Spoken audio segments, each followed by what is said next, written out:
Hi, I'm Candy. I be knitting, and today I still be asking y'all to stop what you're doing and subscribe. Like this video, subscribe. I be on the track to 100 episodes. This is the 99th episode, and I would love to get 1,000 subscribers and celebrate on my 100th episode. Also, if you have any questions you would like to ask me to answer on my 100th episode, please comment those below, or you can email candibknittin@gmail.com or hit me up on Instagram. I'm candibknittin on Instagram.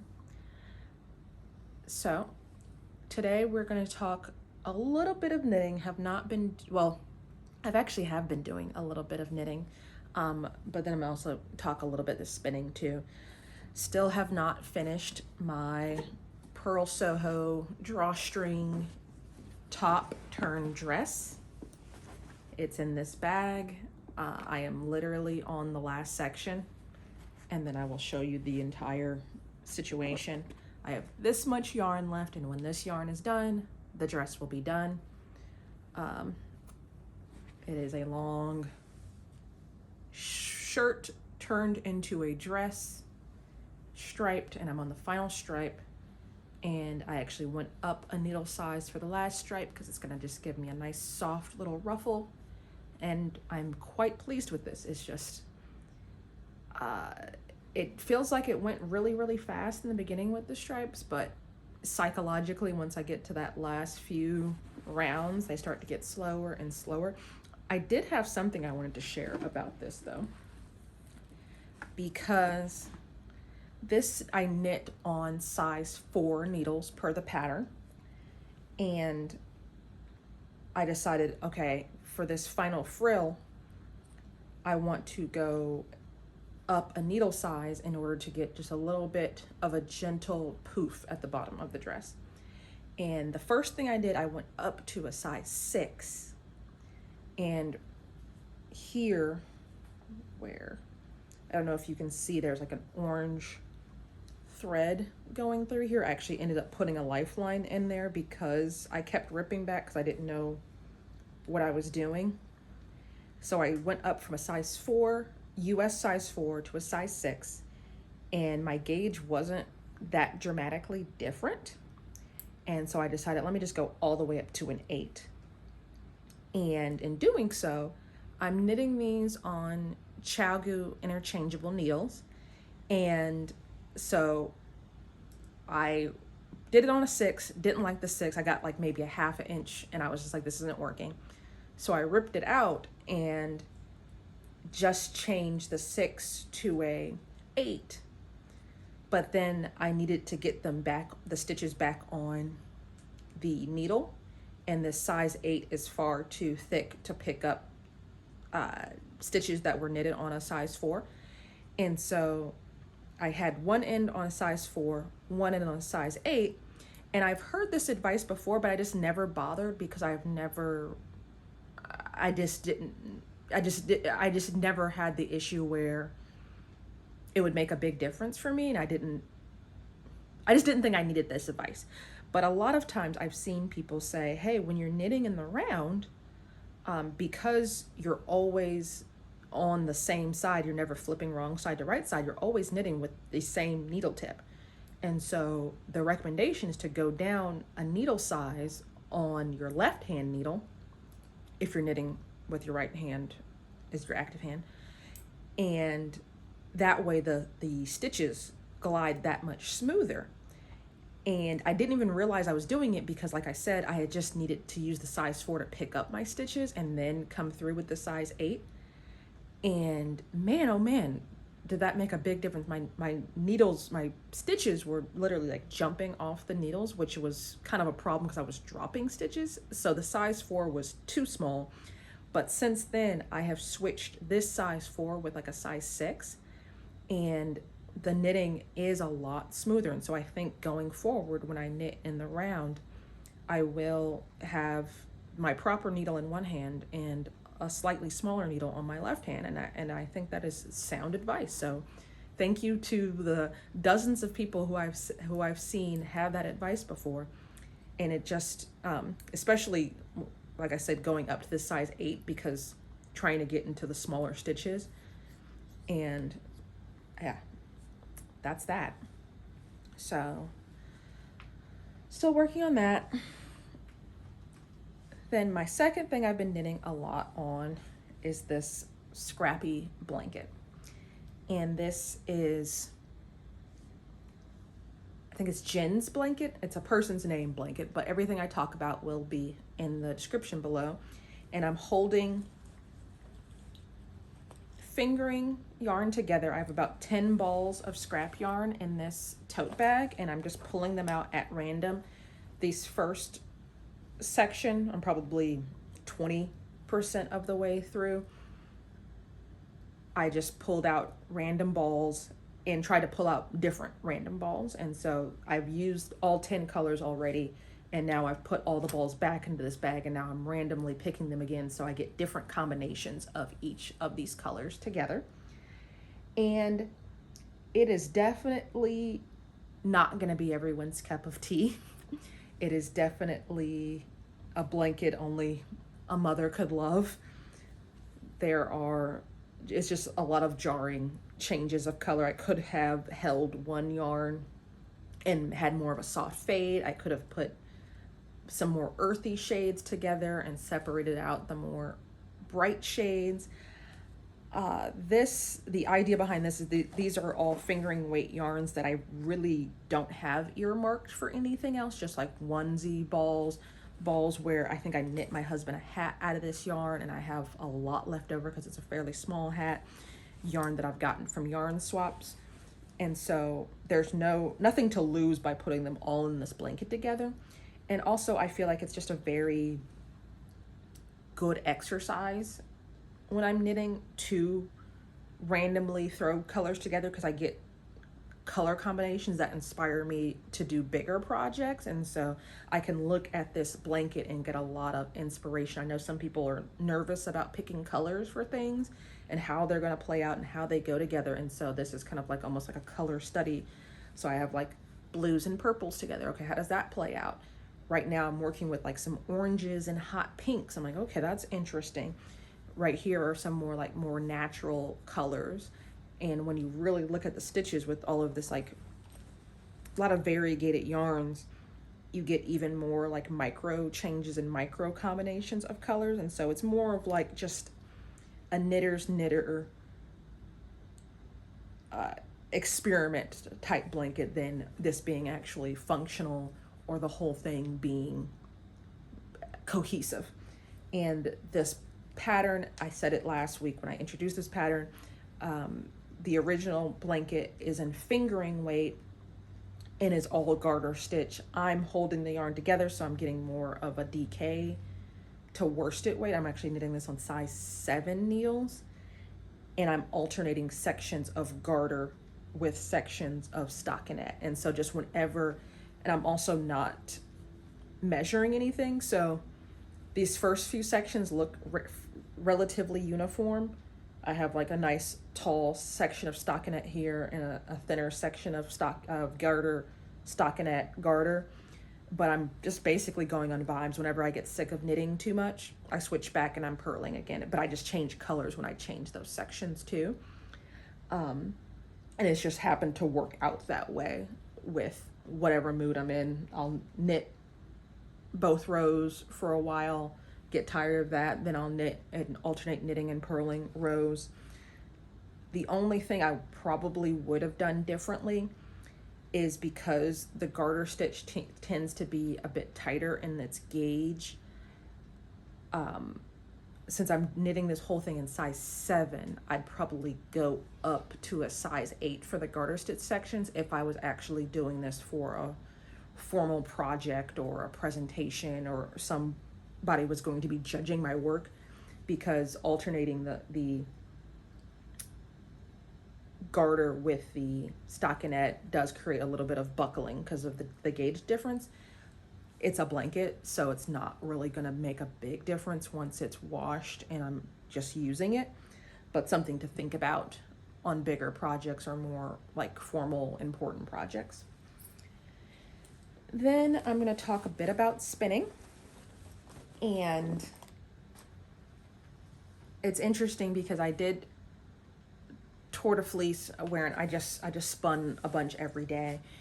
And I thought it was going to be, okay, I'll spin and then I'll just go back to normal, which is mostly knitting with a little bit of spinning. But if you're someone who is like looking for a motivation to get back into spinning, or any habit really, the idea of doing something for the majority of your free time every day is definitely good habit forming. So I thought I would lay back on the spinning, but I've actually been still pretty relatively consistent with my spinning. I'll show y'all this. I've got 2 bobbins I finished today. Plying. This is a friend of mine that I spin with. They carded up some fiber for me, and it was like all kinds of different colors and textures and fiber types of pinks and deep purples. And it was maybe 100 grams.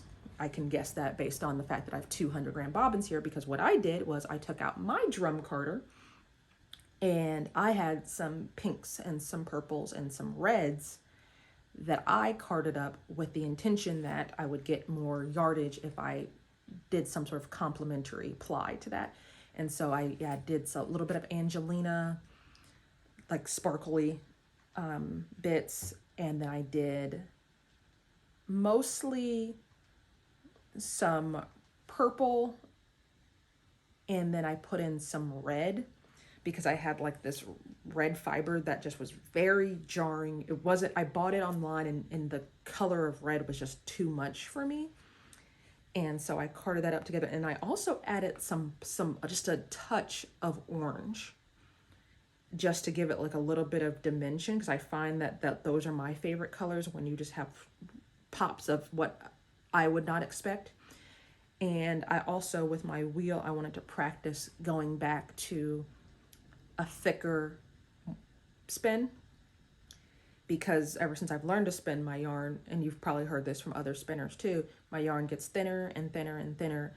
By design, I'm trying to create more uniform yarn. I'm trying to mimic more commercial style yarns, trying to make my fiber go that much longer, because the thinner the fiber, the more yardage you can get out of it.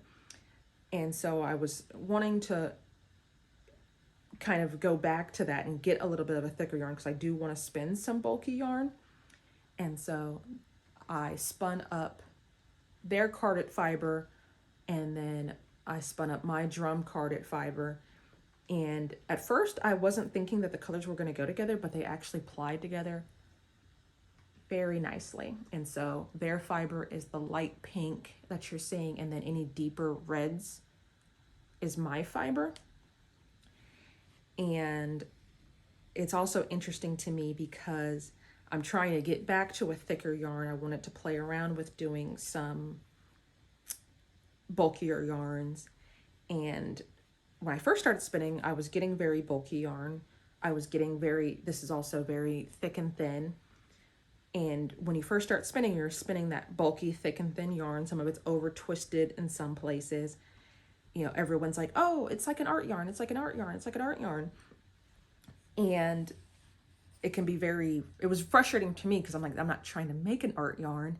And also there is something to be said about learning to spin and getting some expertise under one's belt, and then going and intentionally spinning a more art yarn. And so it feels almost like it's doing a disservice to art yarn to say, oh, it's just an art yarn. You know, any mistakes you make, it makes it art yarn, when really art yarn is a skill set in and of itself. So it was really cool to spin this thicker, and intentionally spinning it thicker, then getting thicker yarn, and then plying it together and getting a look that I really, really wanted. It just hits a little different, even though you could probably put this side by side with some of my older yarn and be like, okay, it just looks like some beginner did it. It's kind of like when you go to a modern art show and people are like, oh, my toddler could draw that. Like, yeah, your toddler probably could, take some hand paints and make some rectangles. But when you actually read about the process of the artist and what they went through and the studying that they did, and their feelings and their culture, it hits a little different. So super excited about this. My original thought with this was I actually saw a book in the library about cardboard looms, and I forever threatening to get more into weaving, and I think this would be a really nice piece, like not the warp, a nice weft. I need to read more, but I think this would be really nice in like a really loose gauge crosshatch situation with something like this, and maybe some of like my cotton crochet thread, and make something like really holy but really kind of funky. My other thought with this, as I was plying this, something I've always wanted to make, I don't know if this has ever come up on YouTube before, but I am a massive Prince fan, like Prince Rogers Nelson, the singer. And ever since I started knitting, ever since I started spinning, I was just like, one of these days I'm gonna make a raspberry beret. It just feels right.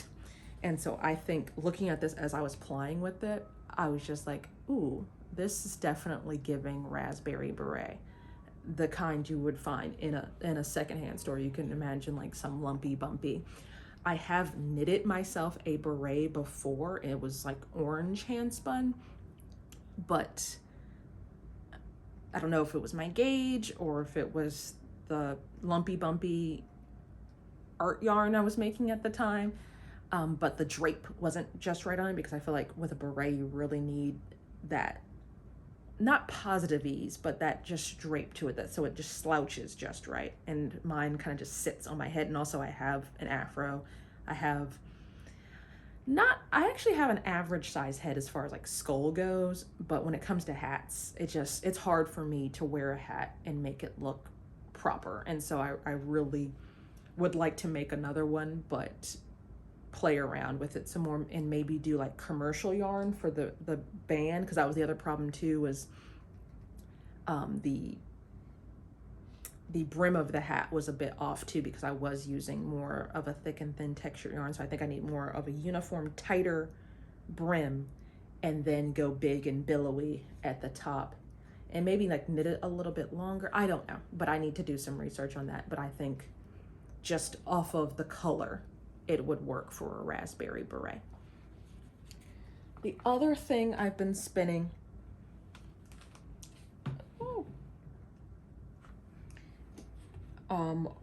has been my, what do you call that? Breed study that I was working on from 57 chapters. I have about an ounce each of these fibers, and I spun up half of an ounce on my drop spindle of BFL, Dorset Horn, Parendale, Southdown, and Swalldale. Ask me how I remembered that, because I put them in alphabetical order, because I was like, that is the only way I'm going to remember which one is which. Obviously, the BFL is the darkest color and the most distinct color, followed by the Swalldale, which also has a unique look because it has all these guard hairs and has like a halo of fiber coming off of it. And then the Dorset Horn is more of a creamy, yellowy color.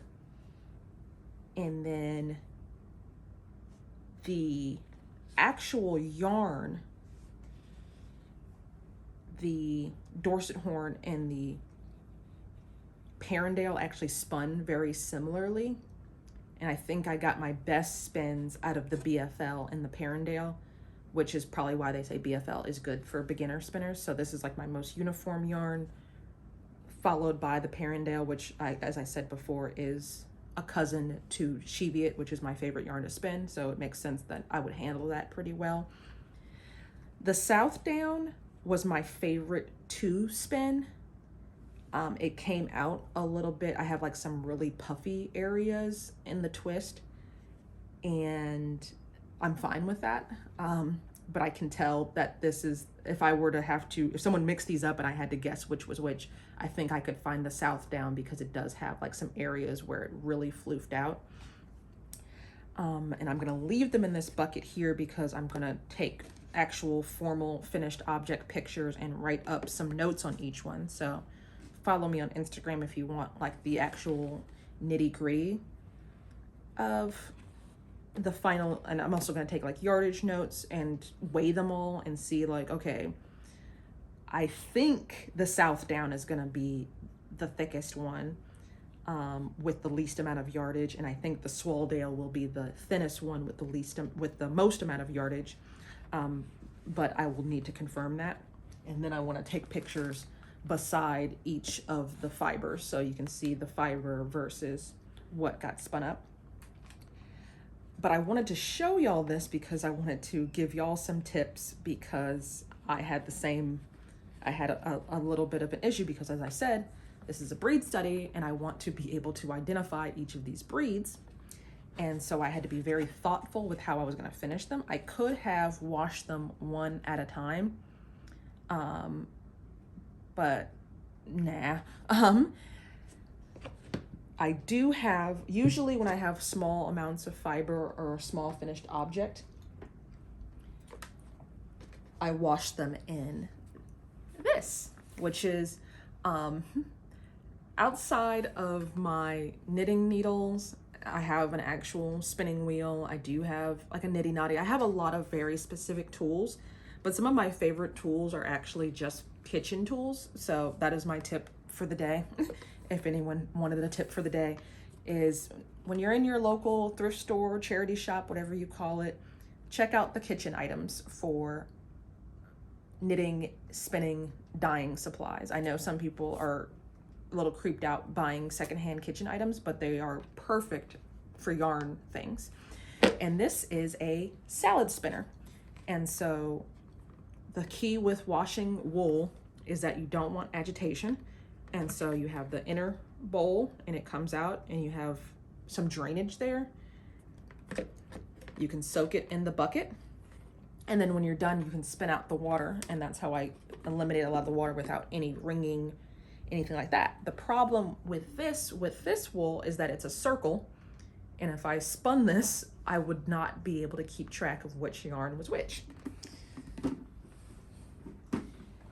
Enter something else you usually find a lot of at secondhand shops. Like I refuse to buy any more plastic bins from anywhere because I either find them at the thrift store or you can get them for free secondhand. What is it? Scrap RVA, the local craft thrift store, they often have like, hey, we have so many extra plastic buckets, just take one. And I've bought stuff from there and just taken it home in a free plastic bucket. So if you have baskets like this, I came across, this was actually a freebie from someone that was giving away something else, but they gave it to me inside this bucket. And the fun thing about this bucket is it's 2 buckets. So it's just a solid little cubby bucket like this. But if you have something like this with holes in it and it fits inside here and it's rectangular, so now all of my stuff is lined up and I don't have to worry about getting it mixed up. Same ideal here. It drains.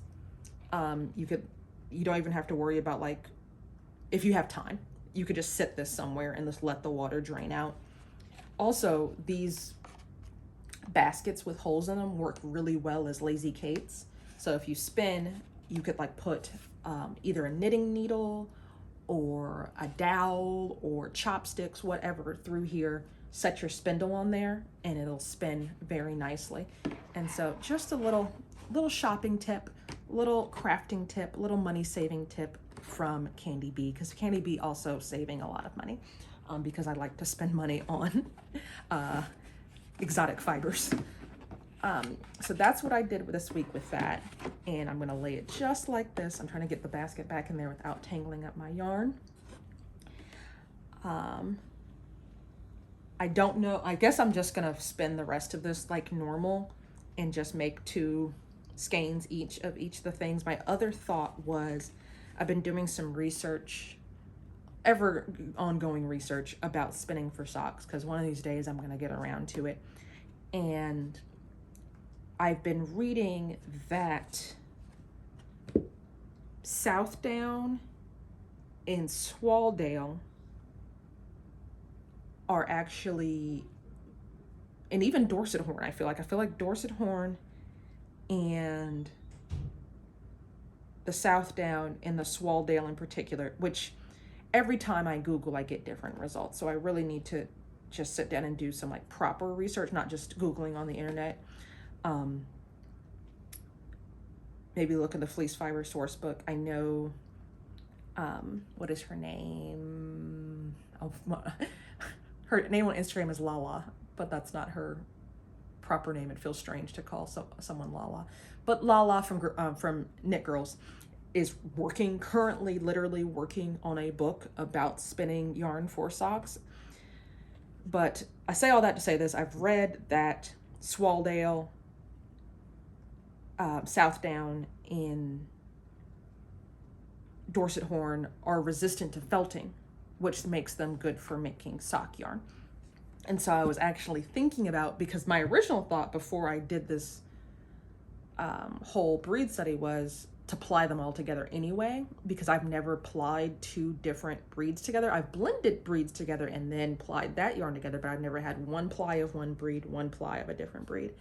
And so I think that might actually be really cool to ply them together to make a sock yarn. And also I have a braid of Tarhi, which I also hear is good for socks. And so that might be the ticket, especially with this Swaldale, because it is on the, like, it's not next to neck soft, but it is next to feet soft. But it also, like I said, it has all these guard hairs in it. But that would be like a really nice 3-ply, and you would get the color from this like lighter oatmeal-y gray from the Swaldale. Yeah, this is like very pokey, but I could see how this would not felt as readily as some other fibers. So I have to see about that, because if I have half an ounce, oh goodness gracious, I've invited math into this equation. Actually, yeah, I could get, well, if it was 2.5 ounces of commercial sock yarn, yes, I could get a pair of socks out of that. That would be more than enough for a pair of socks. But my hand spun tends to be a little bit denser. So 2.5 ounces, well, not 2.5 ounces, 1.5 ounces would be enough commercial sock. 1.5 ounces in hand spun, I don't know how many yards that would be. So I might have to pull in the Tarhi, but then that doesn't make 3, that's 4 breeds. I don't know, something. Maybe I'll do contrasting heels, cuffs, and toes and different. That would be, I'm sorry, I'm thinking out loud, and then I literally had a thought. If I did a hand spun sock, if I did contrasting heels, toes, and cuffs in different breeds, and then it's different breeds in the same sock, then that would give me the information that I need to know what breeds are this, that, or the other, or what ply type. I know opposing plying is a thing in socks. That would be interesting. And then even one heel could have Tarhi in it, one heel doesn't have Tarhi in it.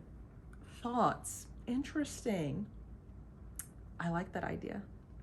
I don't know when to make it along to it. And same issue as this, I would need to wash and label the yarn very carefully so I know which yarn is which and which sock is which. So I probably wouldn't do 2 different socks, but do different parts of the sock. Like each toe is a certain breed, each heel is a certain breed, the body of the sock is a certain breed.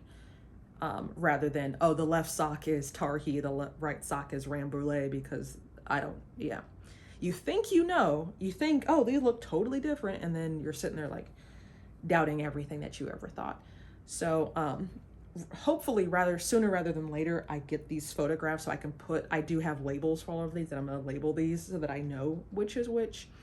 But wow, I really like that idea. If you like that idea, like this video, let me know what ideas you're playing around with lately. Are you doing any experiments? Are you trying something new? I would love to hear about that. I would love to hear about any experiments you have done. Have you done spinning for socks, or have you tried a breed over here, or non-superwash socks versus superwash socks? I would love to know all of that. I would love it if you liked this video. I would love it if you shared this video. Like I said, the next video will be the 100th candy bee knitting video, and so I will be answering all of your questions. I have gotten a few questions already, and also someone has sent me in the direction of a blog that has some good questions on it. Can't wait to see you then. Hopefully you subscribe so you can see that, and then you can hit the bell so that you know when that video was posted. Until next time, peace.